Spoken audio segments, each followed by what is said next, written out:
Labdien! Paldies, ka esat ieradušies uz šo preses konferenci, kur veltīta Eiropas Savienības vides un enerģētikas ministru neformālajai sanāksmei. Kā ierasts, sāksim ar ievadu uzrunām, kuru šodien teiks Latvijas vides aizsardzības un reģionālās attīstības ministrs Kaspars Gerhards, kā arī Eiropas Savienības vides, jūrlietu un zivsaimniecības komisārs Karmenu Vella un Eiropas Savienības klimata politikas un enerģētikas komisārs Miguels Arias Kaņete. Un vispirms vārds lūdzu Latvijas ministram. Paldies, augsti godātie komisāri, cienītie žurnālisti, dāmas un kungi. Esmu patiesi gandarīts piedalīties preses konferencē par godu neformālās vides ministru padomes pirmajai dienai. Šodien vides un klimata ministru neformālās diskusijas bija par diviem ļoti būtiskiem jautājumiem. Bioloģiskās daudzveidības saglabāšana un Eiropas Savienības gatavošanās starptautiskajai klimata konferencei Parīzē. Par bioloģiskās daudzveidības saglabāšanu. Latvijas prezidentūra par vienu no vides jomas prioritāriem jautājumiem ir izvirzījusi bioloģisko diversity as one of the priority issues in our program, and there are several reasons for that. First, because of the recent developments at the European level, and second, this topic is very important for Latvia because the natural resources is our capital that will ensure our development and welfare in the future. And this is the capital that should be not only used but also multiplied and safeguarded. Therefore, during the first session, we took a stock of our achievements in preservation, use and multiplication of natural capital. During the second session, the ministers discussed about wider integration of biological diversity in other key policy areas. Colleagues were unanimous that there is a lot to do in this area. At the same time, they confirmed their commitment to achieve the strategic goals of the EU biological diversity strategy. Today, the focus was on the significance of proper regulatory framework that should not be watered down. However, the rules of the game should get clearer. Based on today's discussion, Latvian presidency will prepare the presidency summary. I'm sure that it will be significant input into further discussions about the issues of biological diversity, especially when reviewing the EU biological diversity strategy. The second important topic discussed today was a preparation for the International Climate Conference in Paris. The new global agreement will have to be adopted there. The new agreement should meet the expectations of the international society, and it should give the necessary signal to private and public sector about the future development trends. The European Union was the first major economy that submitted the Climate Secretariat of the UN, its INDC, to reduce the climate change impact after 2020. However, it's not sufficient to be active only in the EU, therefore we invite other parties to be more proactive. In order to prepare properly for Paris, we should use efficiently the time left before the Paris conference. And today there was the exchange of views about how to do it in the best possible way. And I can confirm that the Latvian presidency will continue to do utmost to prepare effectively for the participation in the international climate change negotiations. Thank you. Paldies ministram Gerhardam. Thank you very much to Mr. Gerhards. And now I give the floor to Commissioner Karmenu Vella. Thank you very much. Thank you, Minister. And I would like to start by saying that today's discussion on the preservation of biodiversity and our natural capital was a very fruitful and very interesting discussion. The discussion has shown that the protection of biodiversity is at the very heart of the EU considerations. This year is the year of natural capital, and I think it was quite opportune that the Latvian presidency presents this topic as one of its priorities. Biodiversity and economic growth were not discussed in isolation, but we realized that it is not a question of balance between economic systems and ecosystems. It is, the discussion went around as a result of an integrated strategy.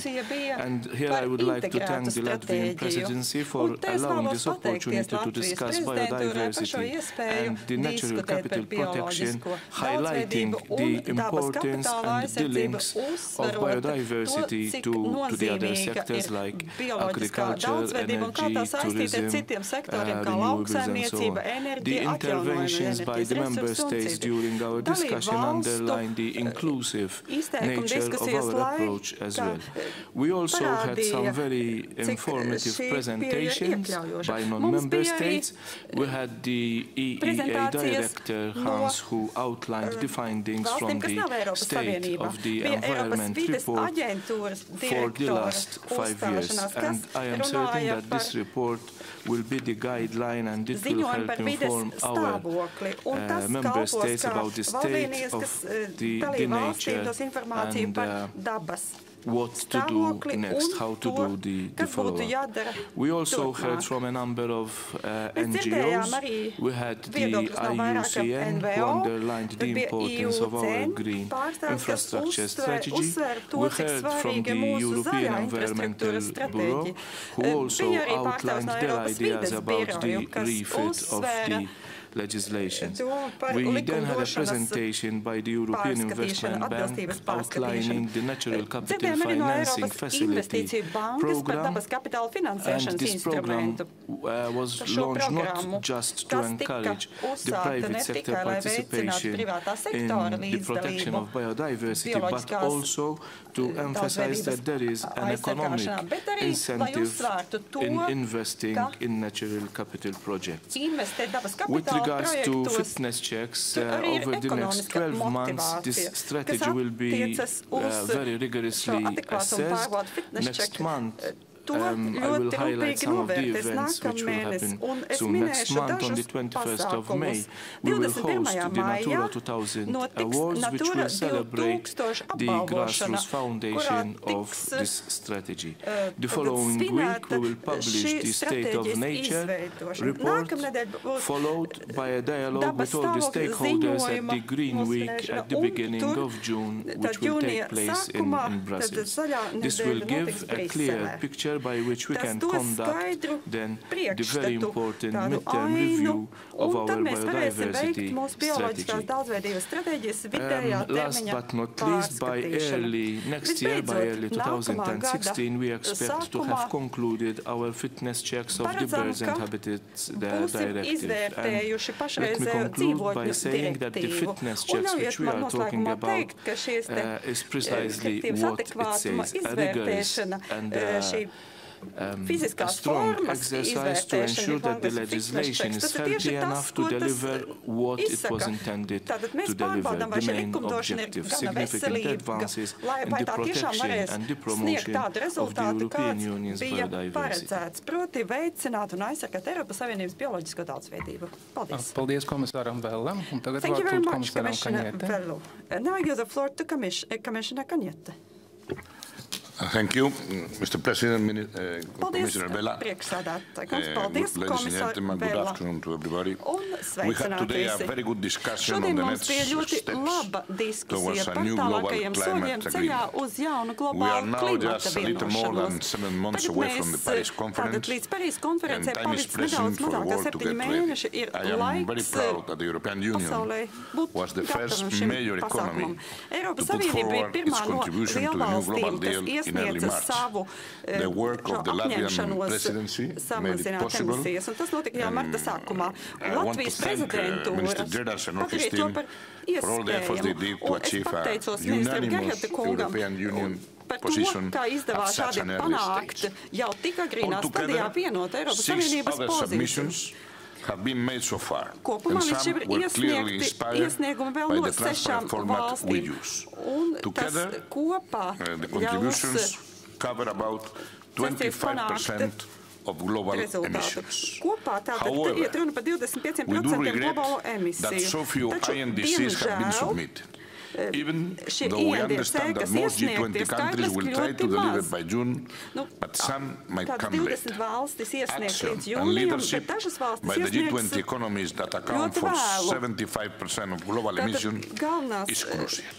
We have today stated the European Union will continue and further intensify its diplomatic outreach to push for early contributions.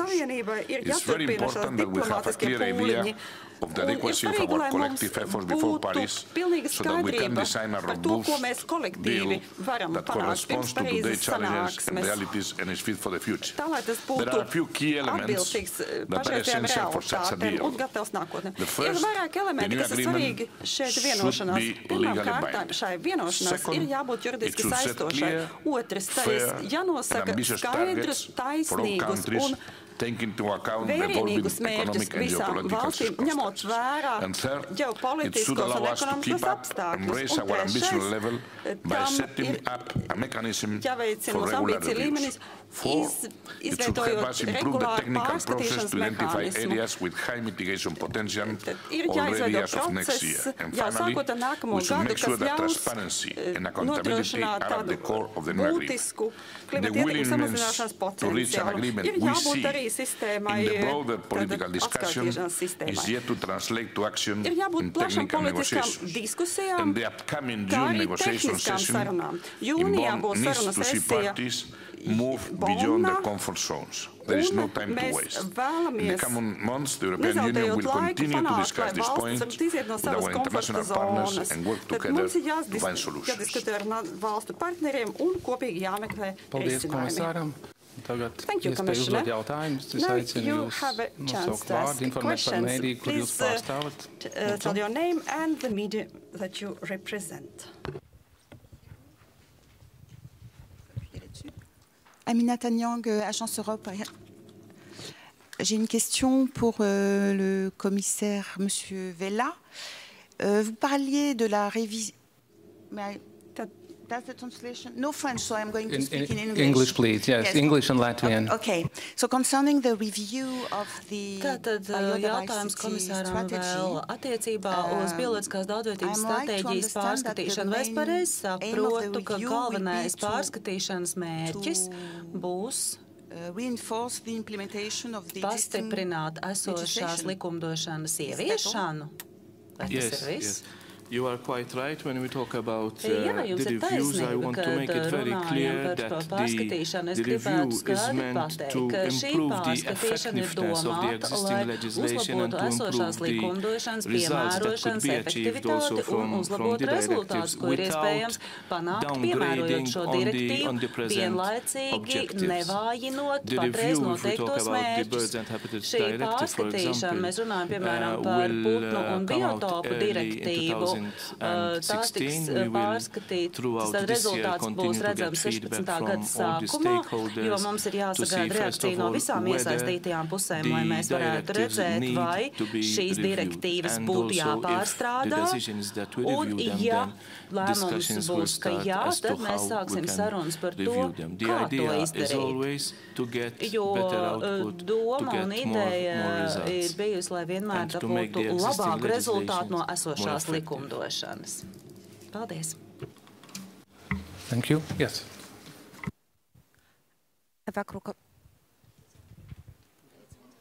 Another one. Yes, the lady over there. And then next. Eva Krukovska, Bloomberg News. I have a question to Commissioner Arias Cañete about the international deal. You said that the EU regrets that so few countries presented their INDC so far. Do you have any hopes that countries including China and India will present something in time for the negotiations in Bonn, or should we expect something rather later? We are working with all the G20 countries at the moment. And we will try to convey the message that they need to come along early with ambitious mitigation commitments of similar levels of the ones that the European Union had put on the table. The European Union has put an ambitious target. We have been the first major economy to do so. But we think that all the G20 economies are in the condition to come forward with ambitious mitigation commitments. And we will use the next international meetings, the major economic forum next weekend in Washington, but also the Petersburg dialogue, the Mediterranean ministerial dialogues, and all the opportunities we have, the G7 and the G20, to convey the message that everybody should come early so that we can assess before Paris what is the level of our ambition. So we need to be ambitious now at an early stage, and we'll have in the future to assess if all the efforts we have done collectively are enough to tackle the 2 degrees increase.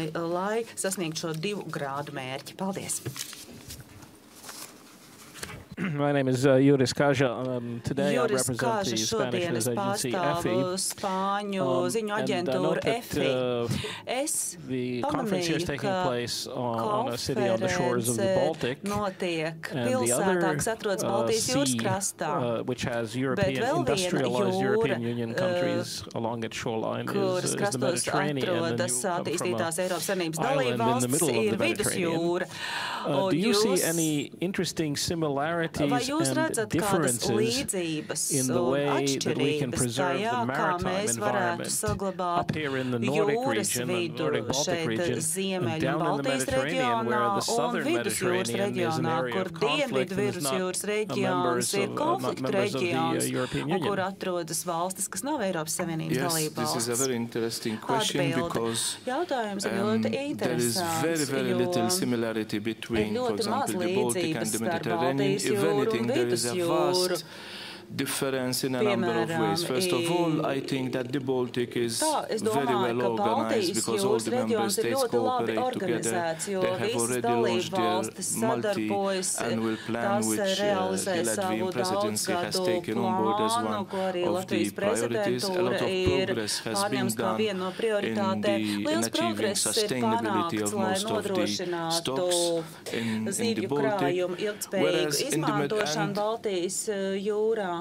in the Baltic, we are talking mostly about single stocks, mostly it's herrings, cod, sprat, and so on. Whereas when we look at the Mediterranean, first of all, the stocks, it's a multi-stock region, so there is the problem of bycatch and so on. As you said, the Mediterranean could be looked at the northern rim of the Mediterranean, which is made up of the member states, and the southern rim of the Mediterranean, which is made up of North African states. So any regulation which the EU comes up with, obviously the member states have got to adhere with that, but the southern rim, as you mentioned, they do not have to adhere to these conditions. Plus the fact that with some of the member states, it's not the right time to even discuss cooperation in fisheries and so on because of the political turmoil that there is. In the Mediterranean, we will be doing our best as well to use as much as possible the regional management organization of the Mediterranean, where we have the member states and the non-member states participating. I think the Mediterranean is still a long way from achieving the same standards of the Baltic.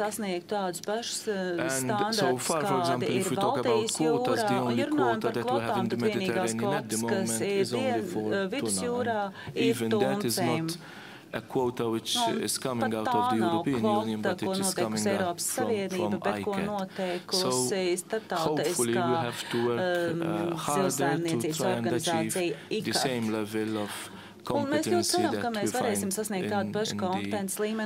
Baltic, as you rightly pointed out. Paldies. Liels paldies. Vai vēl būs jautājumi, lūdzu? Any other questions, please? Jā, lūdzu. Yes, please. Šeit.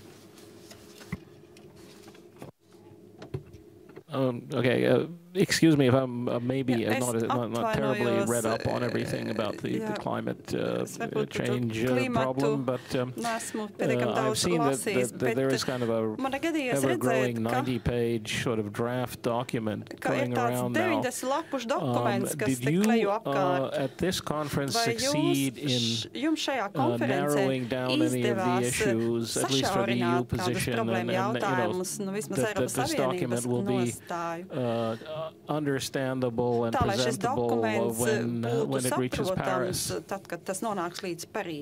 There will be a meeting in Bonn in the month of June in order to streamline by the heads to negotiate this document, and there will be additional meetings in September and October, so there will be before Paris opportunities to work on a text which will be more easy to convey into this international binding protocol we want to establish at the end. At the moment, the importance of the text is 90 pages is that it reflects all the concerns of all the parts of the United